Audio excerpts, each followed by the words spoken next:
아멘. 아멘. 성령 충만하시고 평안하십시오. 아멘. 예, 하나님은 우리를 사랑하시고 우리를 향한 놀라운 계획을 가지고 계십니다. 예, 서로 인사하겠습니다. 그 계획이 이루어질 때까지 건강하시고 장수하십시오. 장수하십시오. 예, 건강하시고 장수하십시오. 사랑하는 성도 여러분, 오늘은 어버이 주일입니다. 어버이 주일. 예, 이 자리에 계신 모든 부모님들은 지금까지 우리 자녀들을 위해서 수고하고 헌신하셨죠? 수고하고 헌신하셨죠? 네, 그런 줄 믿습니다. 네, 우리, 우리 자녀들에게 먹이고, 입히고, 공부시키고, 때로는 눈물로 기도하면서 양육해 오신 그 수고를 우리 주님께서 아실 것입니다. 늦은 밤 자녀가 돌아올 때까지 기다리며 잠 못 이루던 날들, 진로 문제로 함께 고민하던 시간들, 신앙에서 벌어질까봐 가슴 졸이며 드렸던 기도, 이 모든 것들이 주님의 책에 기록되고 있을 줄 믿습니다. 아멘. 예, 그렇게 힘든 세대를 견뎌내시고 대한민국을 발전시키셨어요. 자녀들을 키워오셨고 아름다운 신앙의 유산을 간직해 오신 우리 부모님들께 제가 젊은 세대는 아니지만 대신하며 감사를 드립니다. 감사합니다. 감사합니다. 감사합니다. 우리 부모님 세대에 박수 한번 치겠습니다. 네, 감사합니다. 네, 감사합니다. 오늘 말씀은요, 하나님께서 우리를 인도하시고, 우리에게 복을 주시고, 예, 우리를 자비하심으로 용서하시고, 하나님 백성으로 삼아주셨어요. 그런데 우리 부모님들이 그런 수고 위에서 애쓰고 수고하며 지금 세대를 이루어왔습니다. 예전에는 정말 힘들고 어려운 6.25가 끝나고 가장 못 사는 그런 나라에서 지금 선진국이 되었습니다. 그런데 그 중에서도 하나님께서 우리에게 주신 이 선교사들을 통해서 주신 믿음의 유산이 계속해서 이어지기를 바라는 하나님의 마음이 담긴 초청인 것입니다. 오늘 사사기 18장 29절에서 30절 이 말씀을 중심으로 사사기 전체 배경을 한번 보고요. 믿음의 세대 계승에 대해서 나누고자 합니다. 요즘 TV에서 보는 또 거리에서 만나는 그리고 여러분 가정에도 있지요. 젊은 세대들 참 자유롭고 진취적이고 멋져 보입니다. 그러시죠? 어머니는 대답 안 하는데 아들만 들어요. 여러분 자녀들은 정말 진취적이고 멋집니다. 예, 우리 세대와는 달리 키도 크고 또 인물도 잘생긴 것 같아요. 어쩌보면은 우리 세대와도 많이 다른 것 같아요. 부모 세대와도. 근데 이건 당연한 것 같아요. 우리는 정말 아까도 말씀드렸지만 가장 못 사는 나라. 예, 그 나라에서 태어났어요. 그, 그 나라에서 태어나서 고생하며 살아왔고 오늘의 젊은 세대는 어떻습니까?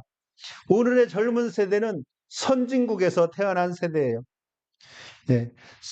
그래서 정말 개발도상국에서 태어난 우리들과 선진국에서 태어난 이 어린아이들의 세대 차이가 있는 것이 어쩌면 당연할 것 같습니다.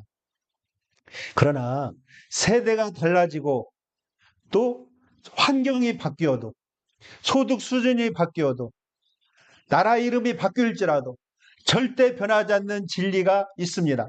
그것은 하나님께서 그의 아들 예수 그리스도를 이 땅에 보내시고 십자가 위에서 흘리신 보혈로 우리가 죄의 종이었다가 구원받고 자유인이 되고 천국 백성이 되었다는 사실입니다. 아멘. 이 구원의 복음은요, 어떤 문화, 시대, 뛰어넘는 능력입니다. 보혈의 은혜는 단지 한 사람의 그것으로 끝나는 게 아니에요.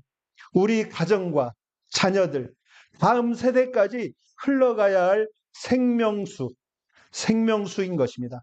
그래서 오늘 우리는 질문해야 합니다. 내가 받은 이 보혈의 은혜가 내 자녀에게도 내 손자에게도 흘러가고 있는가? 오늘 이 말씀을 통해서 부모 세대가 믿음의 선진들로부터 받은 그 신앙, 예수 그리스도의 보혈이 어떻게 우리 자녀와 가문에 전해져야 하는가? 깊이 묵상하고 이 신앙의 세대를 이어가야 할 것입니다. 여러분과 저의 가정이 그리스도의 보혈 안에 든든히 세워져 있는지 점검하고 우리의 신앙을 결단하는 시간이 되기를 소망합니다. 예. 사사기는 오늘 읽은 사사기는요. 성경책 중에 하나지만 이스라엘의 역사 가운데 가장 암흑기를 기록한 책입니다. 여호수아가 죽은 후에 이스라엘은 중심 지도자가 없는 시대를 맞이했어요. 12 아들들로 이루어진 12지파가 모여서 이스라엘 나라를 만들었는데 여기에서 여호수아가 빠지자 이 12지파는 각자 자기 지파대로 지파의 대장을 따라서 자기 마음대로 흩어져 살았습니다. 네, 사사기 저자는 이렇게 이야기합니다. 그때에 이스라엘의 왕이 없었으므로 사람마다 자기 소견에 옳은 대로 행하였더라. 여러분, 이 사사시대의 이스라엘 백성들은 하나님이 왕 두시기를 거절하고 각기 자기가 왕이 되어서 자신이 최고고 자신이 대장으로 살았다는 것입니다. 그 결과는 참혹했어요.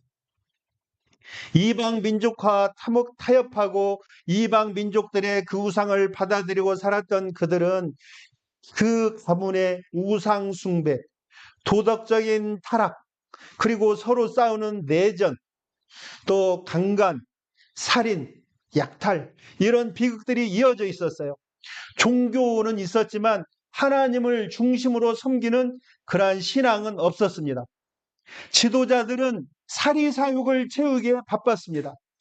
백성들은 하나님보다 자기의 판단 또 무당들의 판단을 우선시하면서 점점 더 악해졌습니다. 이 사사기 17장 18장에는 단지파라고 하는 한 지파가 있어요. 그리고 모세의 손자, 모세는 유명한 사람이죠. 이스라엘을 애굽에서 끌고 나온 영도자입니다.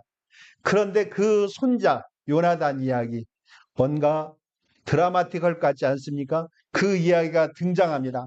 그러나 단지파는 하나님이 정해주신 그 기업, 너는 여기서 여기까지가 너의 기업이다.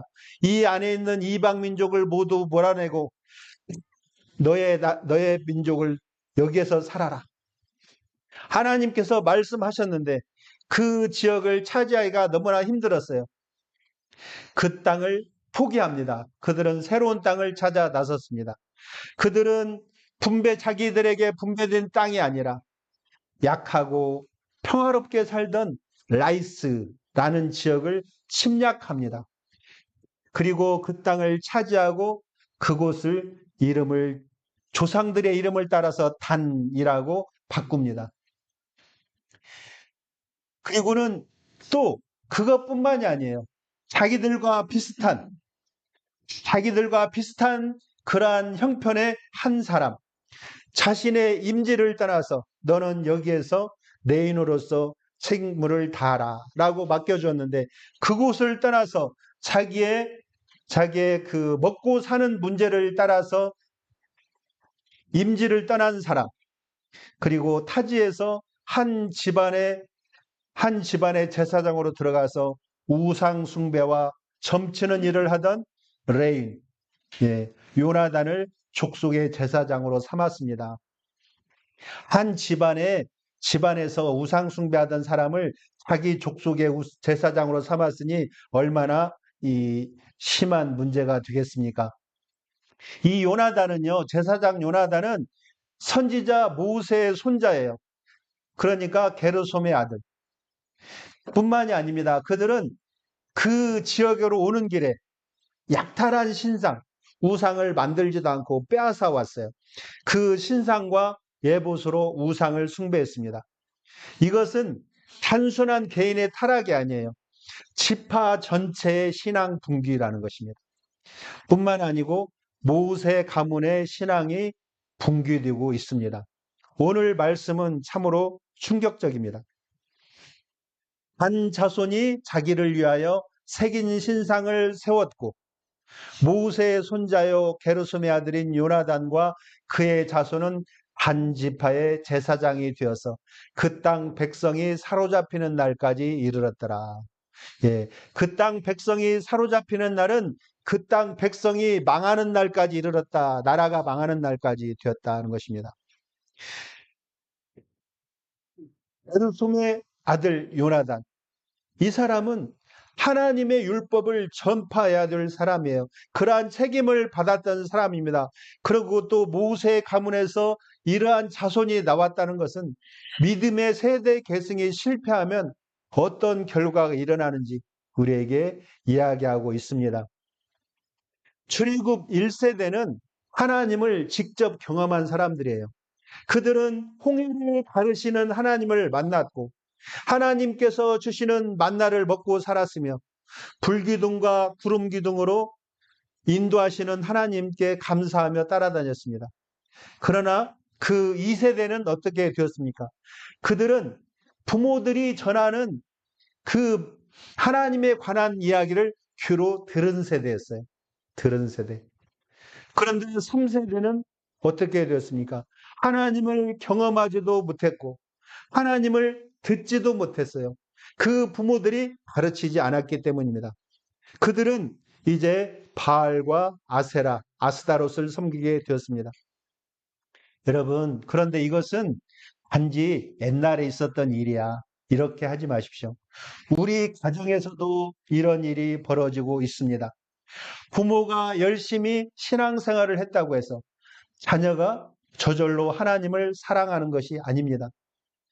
어떤 집에는 3대째, 4대째의 신앙의 가정이 있어요.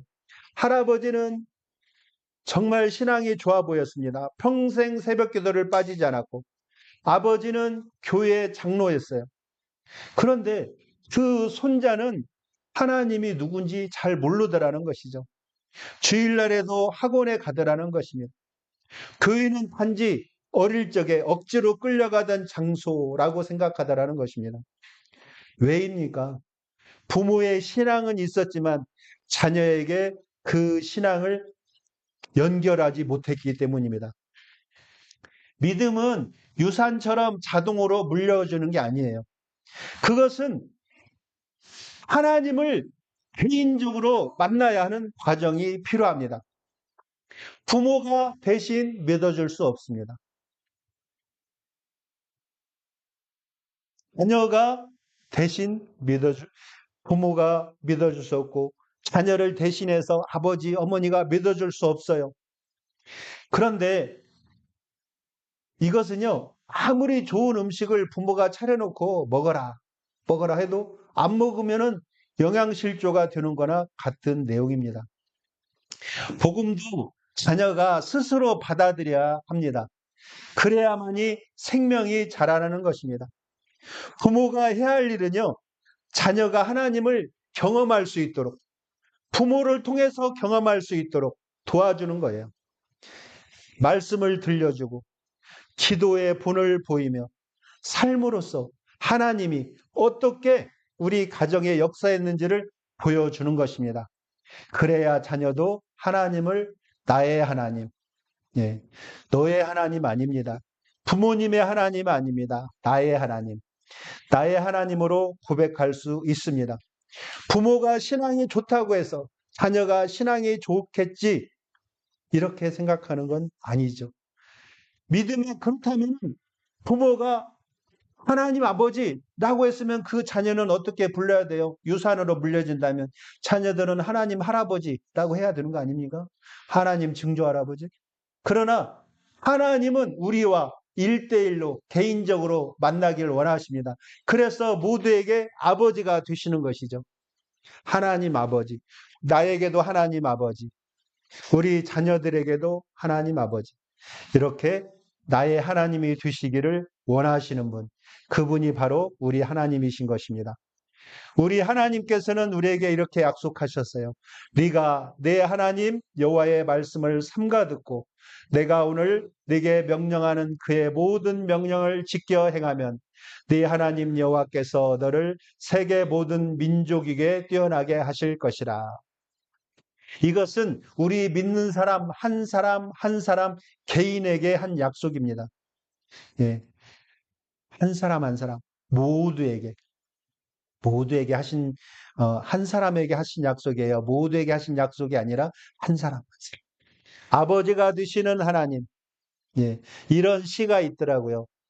꽃들아 안녕, 꽃들아 안녕. 이건 옳지 않아. 고사 안녕, 고사 안녕. 하나하나 바라보면서 인사하는 것이 옳다. 우리 하나님께서는 이미 그렇게 하고 계십니다. 내가 너의 아버지다. 내가 너에게 이 명령을 지켜 행할 때에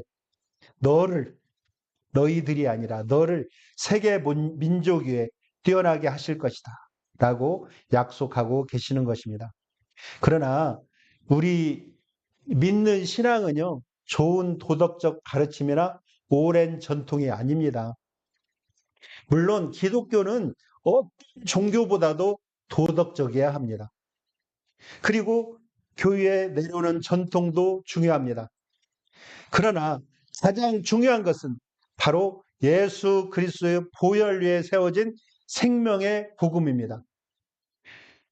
이 히브리서 9장 22절은 분명히 우리에게 말씀하고 있습니다. 피 흘림이 없은즉 사함이 없느니라. 이것은 우리 인간의 죄가 얼마나 심각한 것인지 말씀하고 계시는 것이죠. 죄의 삭은 사망입니다. 어떤 노력이나 공로로 내가 무엇을 아무리 좋은 도덕적인 행위를 할지라도 전통을 지킨다고 할지라도 우리의 죄가 없어지는 것이 아니에요. 오직 흠없고 거룩하신 하나님의 아들 예수 그리스도께서 십자가에 설린 보혈만이 우리 죄인들을 의인으로 변화시키는 것입니다. 예수님의 십자가 보혈, 그 예수님이 돌아가셨지, 그래 2000년 전에 돌아가셨어. 그것은 옛날에 있었던 한 사건으로 끝나는 것이 아닙니다. 오늘 우리와 우리의 자녀에게, 우리의 손주에게, 우리 가문에 여전히 살아서 역사하는 능력입니다. 우리는 자녀가 좋은 교육을 받고 착하게 살기를 바라지요. 그러시죠? 그렇지만 그보다 더 중요한 것은 그들이 예수님의 보혈로 씻김받고 하나님의 자녀가 되는 것입니다. 왜냐하면 오직 보혈만이 죄의 문제를 해결하고 하나님과의 관계를 회복하게 하는 것이기 때문입니다. 예수님의 보혈은 죄의 권세를 깨트리는 능력일 뿐만이 아니라 세대와 세대를 연결하는 생명의 줄기예요. 우리는 자녀가 바르게 성장하기를 바라지만 삶의 참된 변화와 거룩함, 사랑, 부모와 자녀들 간의 사랑, 이것이 임하려면은 반드시 모든 사람들이 예수님의 보혈을 통과해야 합니다. 자녀가 넘어지고 실수할 때 다시 일어설 수 있는 힘은 부모님의 조언일 수 있지만 더 큰 것은 바로 예수님의 보혈의 은혜인 것입니다. 요나단은 하나님의 사람 모세의 후손이었어요. 그러나 이 사람은 결국 우상을 숭배하는 점쟁이가 되었습니다. 이것은 가문의 이름이 아니라 보혈로 인한 하나님의 말씀으로 인한 회심이 없이는 누구도 신실한 신앙을 유지할 수 없다는 그러한 사실입니다. 반대로 부모의 신앙이 부족하고 부모가 좀 못 배우고 가난할지라도 예수님의 보혈을 인격적으로 받아들이고 그것을 자녀들에게 전했을 때 그것을 받아들인 자녀는 하나님의 사람으로 새로워질 수가 있습니다. 우리는 말로만이 아니라 나의 삶으로 보혈의 능력을 자녀에게 증거해야 되는 것이죠. 부모가 죄를 고백하고 회개하는 모습을 볼 때 자녀는 보혈의 진실함을 봅니다. 부모가 어려움 속에서도 예수님을 의지할 때 자녀는 그 신앙의 본질을 배웁니다. 우리 가정이 예수님의 보혈 안에 있다는 것은, 우리 가정에 예수님의 그 보혈이 흐른다는 것은 실패해도 다시 일어날 수 있는 은혜의 자리에 있다는 뜻입니다. 예수님의 보혈은 단절된 관계를 회복시키는 능력이에요. 또한 잃어버린 자녀를 돌아오게 하는 사랑의 줄기인 것입니다. 오늘 우리 가정들에 혹시 흩어진 가정들이 있습니까? 큰 집, 작은 집, 이모, 말도 안 하고 지나는 가정들이 있습니까? 주님의 은혜로 회복되기를 원합니다. 잃어버린 자녀들, 신앙적으로 떠난 자녀들 돌아오게 하기를 원합니다. 부모의 믿음과 자녀의 삶이, 부모의 믿음과 자녀의 삶이 십자가로 이어지는 거죠. 그래서 가문을 넘어서 우리 민족, 갈라진 우리 민족, 그리고 부모 세대, 자녀 세대까지 복음을 전하는 통로가 되고 예수 그리스도의 보혈로 연합되기를 주님의 이름으로 축복합니다. 아멘. 사사계 사람들은 종교적으로는 전통을 지켰어요. 종교가 없는 거 아니었습니다. 그들에게는 제사장도 있었고 제사도 드렸어요. 그러나 그 중심에는 하나님이 아닌, 온전한 하나님이 아닌, 하나님은 희미하고 사람이 만든 우상이 있었습니다. 여러분 가슴속에 혹시 자신이 만든 우상이 있지는 않습니까?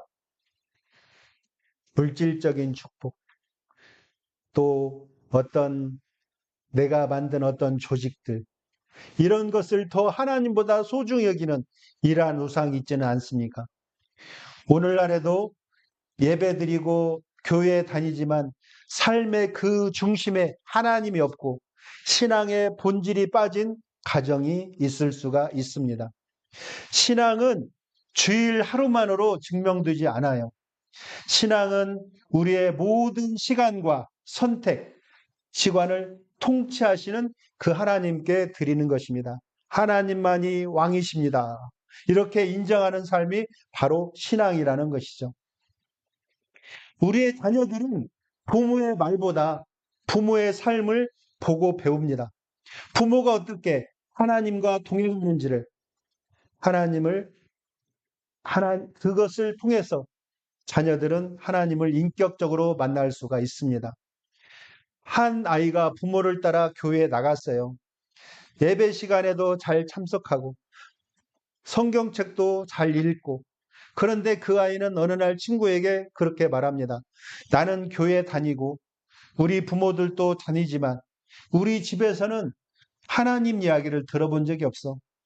밥 먹을 때 잠깐 기도하는 거 빼고는 우리 부모들도 똑같아. 너네 부모들처럼 싸우고 다투고 욕하고 살아. 여러분, 이 짧은 말 속에는 중요한 이해가 있어요. 신앙이 형식적으로만 존재한다, 이런 말입니다. 삶의 중심이 되지 않는다는 것이죠. 자녀는 그 신앙이, 그럴 때 자녀는 신앙이 진짜인가 의심하게 되는 것입니다. 그러나 완벽하지 않더라도, 지식적으로 뛰어나지는 못할지라도 우리 신세대들처럼 멋지고 폼나는 부모는 아닐지라도 부모가 기도하는 모습, 회개하는 모습, 성경 읽으며 감사하는 모습을 보여줄 때 자녀는 그 안에서 하나님을 경험하게 됩니다. 마르틴 루터는 부모는 하나님이 세우신 가정의 목회자이다, 이렇게 이야기했습니다. 우리는 각자 가정의 목회자가 되어야 되는 것이죠. 작은 교회, 작은 예수로서 가정에서 살아가야 합니다. 우리는 자녀에게 예배당을 소개하는 것, 예배당에 손잡고 오는 것을 넘어서 우리 자신이 하나님과 동행하는 삶을 보여주어야 합니다. 성 프란치스코는 이런 말을 했어요. 자녀들과 이웃에게 끊임없이 복음을 전하라. 어떻습니까? 예. 그런데 이 뒤에 말은 조금 이해가 안 돼요. 자녀들에게 이웃에게 끊임없이 복음을 전하라. 그리고 필요하면 말도 하라. 무슨 말일까요? 필요하면 말도 하라. 그전에는 말하지 말고 전하라는 거예요. 말하지 말고. 어떻게 전하는 걸까요? 나의 살아가는 모습으로. 나의 행위로. 그것이 산제사죠. 그렇게 주님의 복음을 전하는 것입니다. 신앙은 말보다 실천에서 증명됩니다. 가정 안에서 기도가 살아있고 말씀의 가치가 선택의 기준이 될 때 우리 자녀들은 그것을 삶의 본보기로 받아들입니다. 여러분, 신앙은 형식이 아니라 삶으로 자녀들에게 전달되어야 합니다. 우리는 한 가지 문제가 있어요. 그것은 뭐냐면 자녀 곁에 영원히 있을 수 없다는 것입니다. 요즘 헬리콥터 부모라고 하죠. 헬리콥터 부모가 뭔지 아세요? 네. 부모들이 30, 40 결혼해서 뭐 살아가는 부모인데도 어떻게 해서 내가 그 우산이 되어주려고 하는, 예. 그리고 자녀들이 내 마음대로 하지 않으면 서운해하고 속상해하는 그런 부모들. 그러나 그러나 육신의 부모는 제한되어 있습니다. 자녀의 인생을 책임질 수도 없고 모든 순간을 함께 할 수도 없어요. 하지만 하나님은 언제나 함께 하시는 분이십니다. 예수님은 요한복음 10장에서 이렇게 말씀하셨어요. 한번 읽어볼까요? 나는 선한 목자라. 선한 목자는 양들을 위하여 목숨을 버리느니라. 예.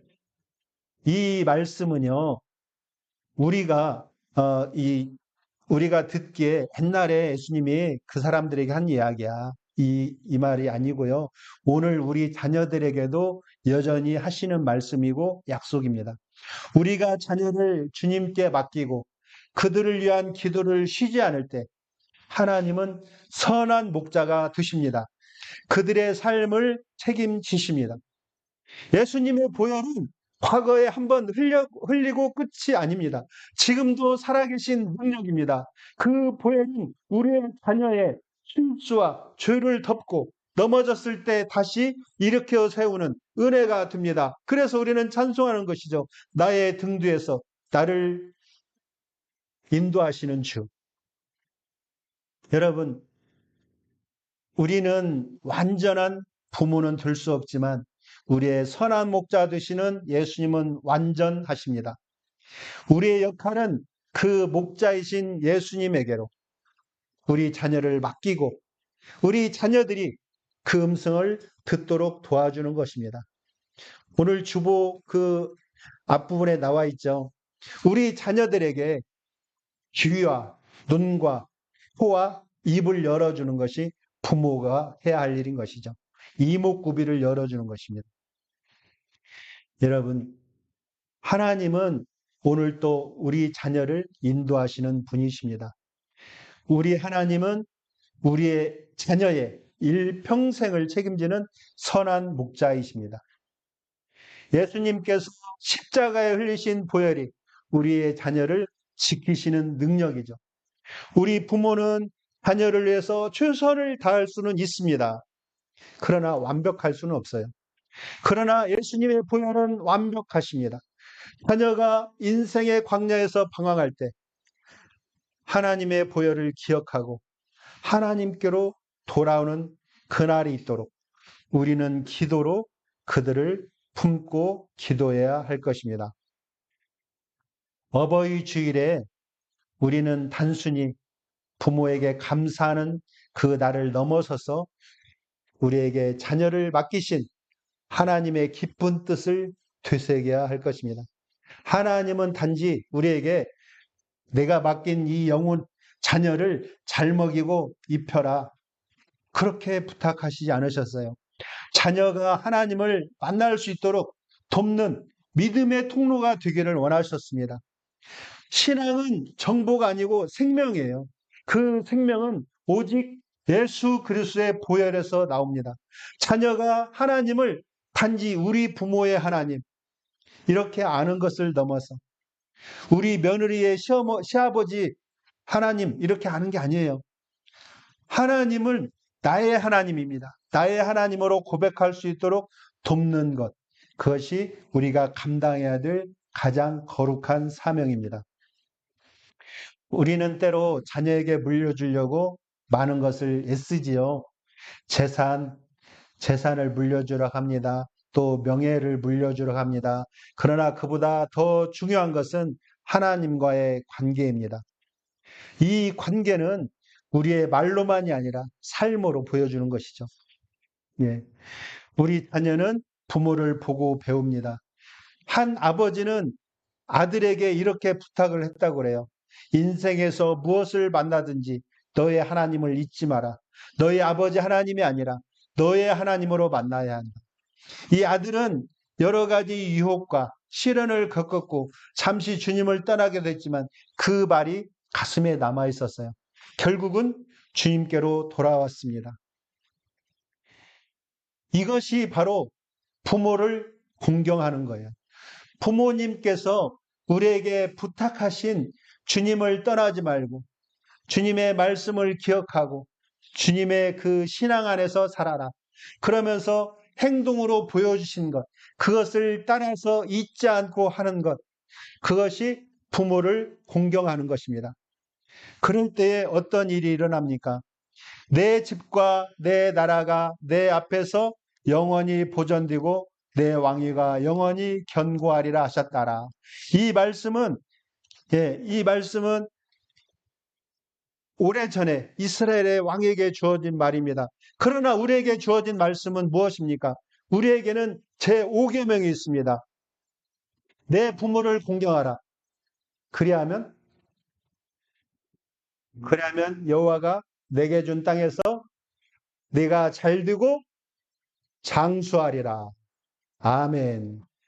아멘. 예, 우리 자녀 되신 분들 이 말씀 꼭 기억하십시오.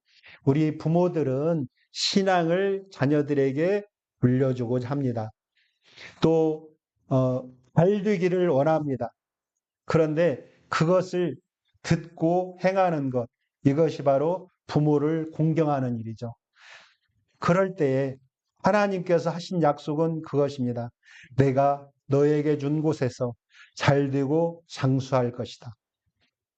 아멘이십니까?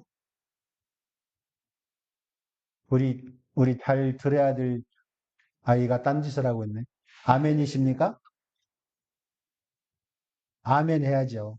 네, 아멘. 네, 맞아요. 여러분, 하나님은 우리가 또 우리의 자녀가 단지 도덕적인 사람, 착한 시민이 되기를 원하시는 것이 아닙니다.